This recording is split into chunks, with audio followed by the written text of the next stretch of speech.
ఒతయాడి పాటేలి సినిమాతో తమిళ ఇండస్ట్రీకి పరిచయమైంది నళిని.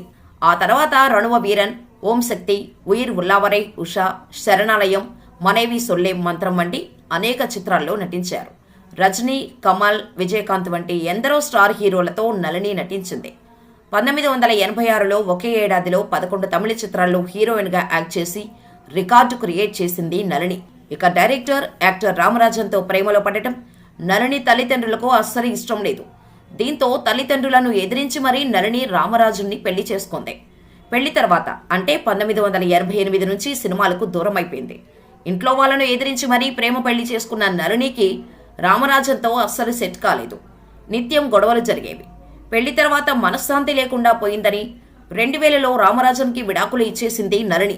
హీరోయిన్గా స్టార్డమ్ వస్తున్న టైంలోనే ప్రేమ, పెళ్లి జరగటం, సినీ ఇండస్ట్రీకి దూరమైపోవటంతో నళిని ఫేమ్ మొత్తం పోయింది. దీంతో